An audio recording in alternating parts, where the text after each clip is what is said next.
Il y a des sourires qui coûtent, pas les sourires de joie, ceux-là viennent seuls. Ils arrivent sans qu'on les cherche. Ils arrivent parce que quelque chose est beau, ou parce que quelqu'un est là, ou parce que ce moment précis est exactement ce qu'on voulait. Ces sourires-là ne coûtent rien. Mais il y a une autre catégorie, les sourires qu'on construit, qu'on choisit de mettre sur son visage, pas parce qu'on les ressent, mais parce que la situation l'exige, parce que 500 personnes vous regardent, parce que votre robe est blanche et que les fleurs sont là et que la musique joue et que tout le monde croit que vous êtes la femme la plus heureuse du monde. Et vous souriez. Vous souriez parce que c'est votre mariage. Vous souriez parce que vous aimez l'homme qui vous attend à l'hôtel. Vous souriez parce que personne dans cette salle ne doit savoir. Personne ne doit savoir ce que la femme assise au premier rang vous a dit hier soir. Dans le noir, quand il n'y avait personne d'autre, quand il n'y avait que sa voix et les mots qu'elle avait choisis pour vous accueillir dans cette famille, Adjoa Mensah souriait. Et son sourire coûtait quelque chose que personne dans cette salle ne pouvait voir, sauf Dieu. Et Dieu prenait note. Adjoa était de Bouaké, la fille d'un enseignant et d'une sage-femme, une maison pleine de livres et de naissances. Son père lui avait appris à lire les mots, sa mère lui avait appris à lire les gens, à voir ce que les visages disent quand les bouches se taisent, à sentir la tension dans une pièce avant qu'elle s'exprime, à comprendre ce qui se passe dans les silences. Ces deux héritages, les mots et la lecture des gens, avaient fait d'Adjoa quelqu'un de particulier. Elle était pharmacienne. Elle avait une officine à Abidjan, petite, bien tenue, avec les ordonnances rangées par date et les médicaments étiquetés avec soin. Elle aimait l'ordre. Elle aimait que les choses soient à leur place. Elle avait un peu de mal avec les choses qui dépassent leur place, qui ne restent pas là où elles devraient être. Comme les belles-mères qui entrent dans les chambres des futurs mariés la veille des noces, elle avait rencontré Kofi à Abidjan, dans une librairie. Elle cherchait un livre de pharmacologie. Il cherchait un roman. Il avait pris le mauvais rayon. Elle lui avait montré où aller. Il était resté dans le mauvais rayon. Pour lui parler encore. Elle avait souri. Pas le sourire qui coûte. L'autre, celui qui vient sans qu'on le cherche. Kofi Hazard était ingénieur. Ghanéen comme son nom l'indiquait. Mais installé à Abidjan depuis 7 ans. Il parlait français avec un accent qui faisait sourire les gens et qui les faisait l'écouter plus attentivement. Il était calme, pas froid, calmait. La différence est importante. La froideur repousse, le calme attire. Le calme de Kofi attrait Adjoa. Elle qui lisait les gens savait reconnaître un homme qui n'a rien à cacher. Kofi n'avait rien à cacher. Il était ce qu'il semblait être. C'était rare. Elle avait dit oui après 10 à 8 mois. Elle avait dit oui en le regardant dans les yeux. Elle avait dit oui avec la conviction de quelqu'un qui a pris le temps de vérifier. Ce qu'elle n'avait pas suffisamment vérifié, c'était la mère. Mama Abena, la mère de Kofi. Elle vivait à Accra. Adjoa l'avait rencontrée 2 fois avant le mariage. Une fois à Accra pour la présentation officielle. Une fois à Abidjan quand Mama Abena était venue voir la ville. Les 2 fois tout s'était bien passé.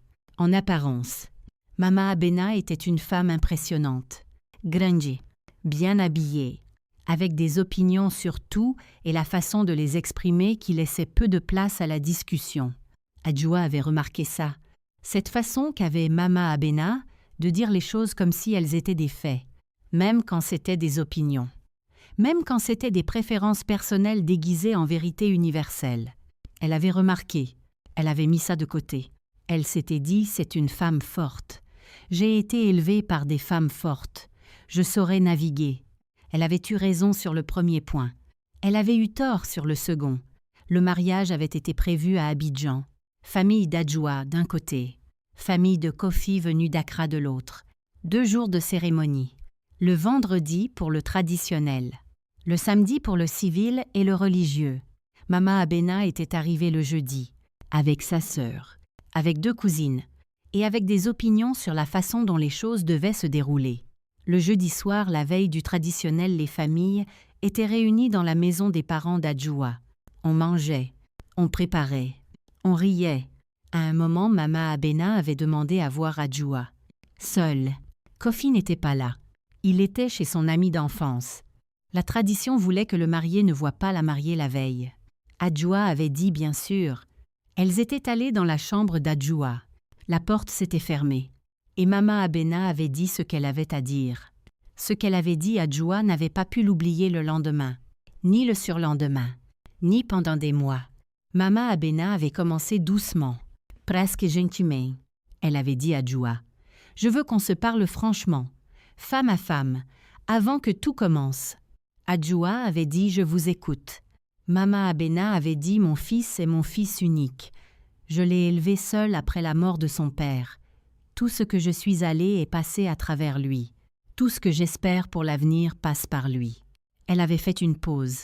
Elle avait dit « Toi tu es une femme bien, je le vois, instruite, travailleuse, mais tu n'es pas ghanéenne, et nos façons ne sont pas les vôtres. Et je veux que tu saches dès le début que dans cette famille, les décisions importantes se prennent avec moi. Pas contre moi, pas sans moi. » Adjoa avait regardé cette femme.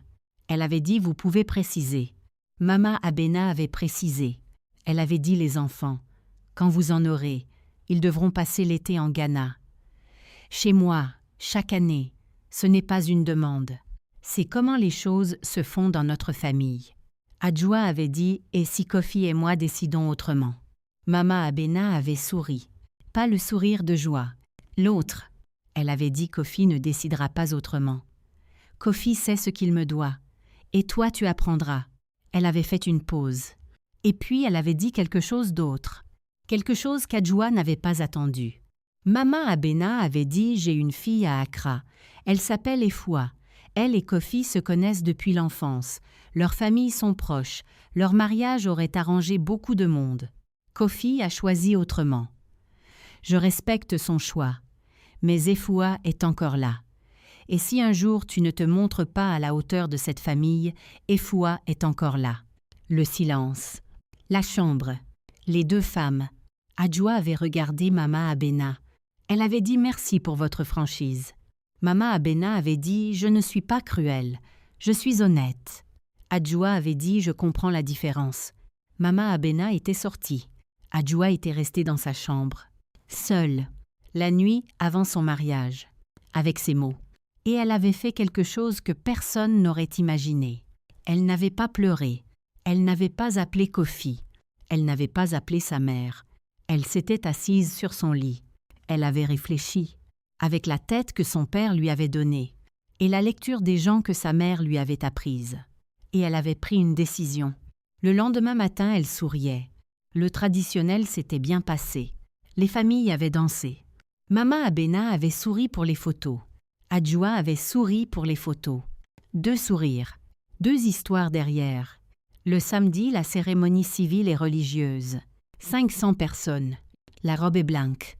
Les fleurs. La musique. Kofi qui l'attendait. Ce calme qu'elle aimait. Ce regard direct qui n'avait rien à cacher. Elle avait marché vers lui, en souriant. Et ce sourire du chemin vers lui, celui-là ne coûtait rien. Celui-là était réel.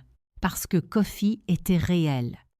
Et que ce qu'elle avait décidé cette nuit, cette décision que personne ne connaissait, lui avait donné une paix que les mots de Mama Abena n'avaient pas pu lui prendre. Elle avait marché. Elle avait pris sa main. Et tout ce que Mama Abena avait dit, elle l'avait mis dans une enveloppe, dans sa tête. Pour plus tard. Pour le moment où elle en aurait besoin. Pas maintenant. Maintenant, c'était son mariage. Et son mariage lui appartenait. À elle. La décision qu'elle avait prise cette nuit-là, Kofi l'avait apprise 2 semaines après leur retour de voyage de noces. Ils étaient dans leur appartement. Le soir, Adjoa avait dit « Il faut qu'on parle ». Il avait dit « Je t'écoute ». Elle lui avait tout dit. La chambre, Mama Abena, les mots, Efua, les enfants en Ghana chaque été. La façon dont sa mère avait dit Kofi « C'est ce qu'il me doit ». Tout, sans rien enlever, sans adoucir. Kofi avait écouté. Sans l'interrompre. Quand elle avait fini, il n'avait pas dit « tu exagères ». Il n'avait pas dit « c'est sa façon d'être, tu comprendras avec le temps ». Il avait dit « elle t'a dit ça ». Pas une question, une vérification. Elle avait dit « oui ». Il avait dit la nuit avant notre mariage. Elle avait dit « oui ». Il s'était levé. Il avait marché jusqu'à la fenêtre. Il avait regardé dehors. Adjoua l'avait regardé. Elle attendait. Elle ne savait pas encore de quel côté il allait tomber. Le côté de sa mère, ou le côté de sa femme. Et c'était là, dans cette attente, que tout allait se décider. Pour des années. Il s'était retourné. Il avait dit « Je suis désolé ». Adjoua avait dit « Pourquoi tu t'excuses? Tu n'étais pas là ». Il avait dit « Je m'excuse parce que j'aurais dû te préparer. J'aurais dû te dire que ma mère pouvait faire ça. J'aurais dû avoir cette conversation avec elle bien avant. Pas te laisser seule avec ça la nuit avant notre mariage. » Il avait fait une pause. Il avait dit « Efoua, et moi il n'y a rien. Il n'y a jamais eu rien. Ma mère avait des plans. Je n'avais pas ces plans. Je t'ai choisi. Complètement. Et personne, ni ma mère, ni Efoua, ni personne ne peut changer ça. » Adjoua l'avait regardé. Elle avait dit « Et les enfants ?» L'été en Ghana. Il avait dit « Nos enfants grandiront là où nous déciderons qu'ils grandissent. Ensemble. Toi et moi. Pas ma mère. » Elle avait dit « Elle ne l'acceptera pas facilement. » Il avait dit « Je sais. Mais c'est ma responsabilité, pas la tienne. Tu n'as pas à gérer ça seule. Je suis là. Je suis là. » 3 mots. Simples. Mais ce soir-là, ces 3 mots avaient fait quelque chose. Ils avaient transformé le sourire qui coûtait en quelque chose qui ne coûtait plus. La conversation avec Mama Abena avait eu lieu 1 mois après. Kofi l'avait appelée, seule, sans Adjoua à côté. Il lui avait dit qu'il savait ce qu'elle avait dit. Il lui avait dit que ce n'était pas acceptable. Il lui avait dit qu'il l'aimait, qu'il respectait ce qu'elle avait traversé pour l'élever seule, que rien de tout ça ne changeait, mais qu'Adjoua était sa femme, et que sa femme méritait d'entrer dans cette famille avec dignité, pas avec des menaces, pas avec Efoua comme épée au-dessus de sa tête. Mama Abena n'avait pas répondu gentiment. Elle avait dit des choses qui montraient qu'elle était habituée à avoir le dernier mot. Kofi avait écouté, sans se mettre en colère, avec ce calme qui attrait Adjoua depuis la librairie. À la fin, il avait dit « Maman, je t'aime, et je t'appellerai chaque semaine comme toujours. Mais sur ma maison et ma femme, c'est moi qui décide. Si tu veux faire partie de notre vie, tu es la bienvenue. À cette condition. » Il avait raccroché. Il avait retrouvé Adjoua. Il lui avait dit ce qui avait été dit. Elle l'avait regardé. Elle avait dit « Tu as fait ça ?» Il avait dit « C'était à moi de le faire, pas à toi. » Elle avait compris. Ce soir-là, elle avait compris quelque chose d'important. Qu'un homme qui pose les limites avec sa propre famille, c'est un homme qui a compris ce que mariage veut dire. Pas l'abandon de sa famille, la création d'une nouvelle, avec des règles nouvelles, des règles décidées à 2. Mama Abena avait mis du temps, plusieurs mois sans appel régulier, des visites annulées, un silence qui disait son mécontentement sans le dire. Kofi continuait d'appeler chaque semaine. Comme il l'avait dit, Adjoua n'interférait pas. Elle laissait Kofi gérer sa mère. Son rôle n'était pas de convaincre Mama Abena. Son rôle était de construire sa maison. Elle construisait. Quand le premier enfant était né, une fille qu'ils avaient appelée Abena, quelque chose avait changé. Ils avaient prévenu Mama Abena. Elle était venue à Abidjan. Elle avait vu sa petite fille. Et dans les bras de cette petite fille, dans ce poids léger et chaud, quelque chose s'était ouvert. Quelque chose que les mots et les positions et les anciennes batailles ne pouvaient pas fermer.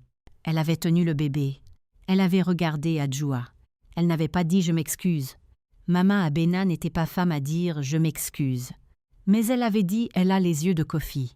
Et dans ce contexte, dans cette pièce, c'était la façon qu'avait Mama Abena de dire autre chose. Quelque chose de plus difficile.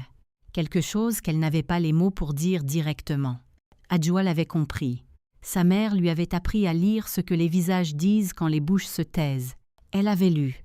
Elle avait dit « Voulez-vous rester dîner ?» Mama Abena avait dit « Si ça ne te dérange pas ». Elle avait dit « Vous êtes la bienvenue dans ma maison. » Pas dans notre maison. Ma maison. Doucement, mais clairement. Mama Abena avait entendu. Elle avait hoché la tête. Elle était restée dîner.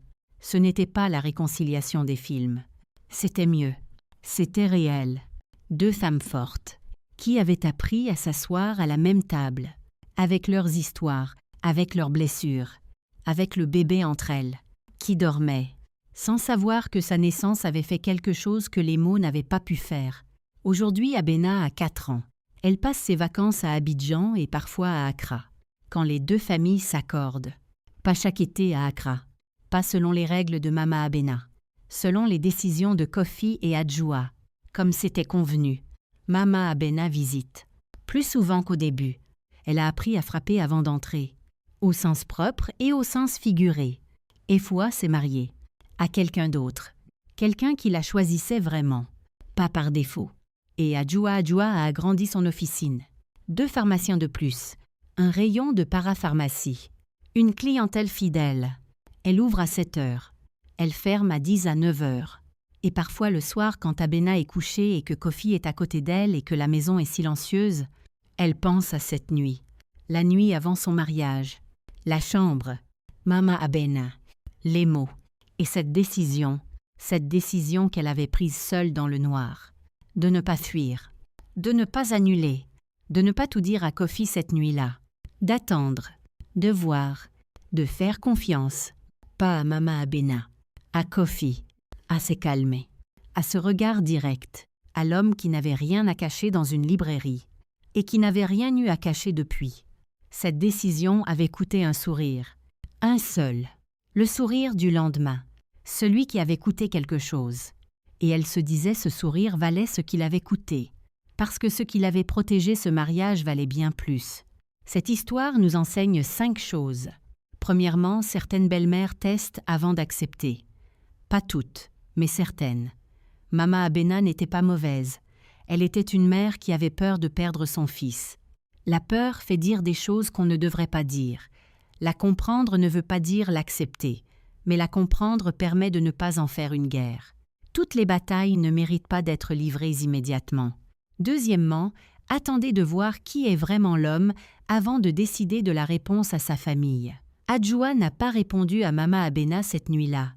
Elle a attendu de voir ce que Kofi ferait. Et Kofi a fait ce qu'un homme doit faire. Il a pris ses responsabilités, sans y être forcé, sans y être poussé, seul, de son propre chef. Ce choix-là, ce choix libre dit tout sur un homme. Attendez ce choix avant de juger. Troisièmement, dites la vérité à votre mari. Pas pour provoquer, pas pour créer un conflit, mais parce qu'une maison qui commence avec un secret porte ce secret avec elle. Adjoa a attendu 2 semaines. Elle a dit les choses calmement, avec les faits, sans dramatiser, et Kofi a pu agir. La vérité donnée au bon moment et de la bonne façon crée l'espace pour que l'autre puisse bien répondre. Quatrièmement, votre maison est votre maison, pas celle de votre belle-mère, pas même celle de votre mari seul, la vôtre, à 2, avec vos règles, vos décisions, vos choix pour vos enfants. Toute personne, même la mère de votre mari, doit frapper avant d'entrer, au sens propre et au sens figuré. Ce n'est pas de l'irrespect, c'est la définition d'une maison. Cinquièmement, et c'est le plus important, les sourires qui coûtent ne durent pas si ce qu'ils protègent est réel. Le sourire d'Adjoa le jour de son mariage coûtait quelque chose, mais ce qu'il protégeait était réel. Kofi était réel, leur amour était réel, leur décision de construire ensemble était réelle. Et parce que ce qui était derrière était réel, le sourire n'a pas eu à coûter longtemps. Dieu voit les sourires qui coûtent, il voit ce qu'il protège. Et quand ce qu'il protège est digne d'être protégé, il fait en sorte que le coup finisse par disparaître, que la joie véritable prenne la place, que le sourire qui coûtait devienne un sourire qui donne. Adjoa sourit aujourd'hui, pas à cause de Mama Abena, malgré elle, et parfois à cause d'elle aussi, parce que cette nuit-là, cette nuit difficile avait révélé quelque chose d'essentiel. Elle avait révélé qui était Kofi. Et ça valait bien un sourire qui coûte. Un seul, pour toute une vie. Si cette histoire vous a touché, partagez-la avec quelqu'un qui en a besoin aujourd'hui. Abonnez-vous à notre chaîne et activez la cloche pour ne jamais manquer une histoire. Que Dieu vous bénisse. À très bientôt pour la prochaine histoire.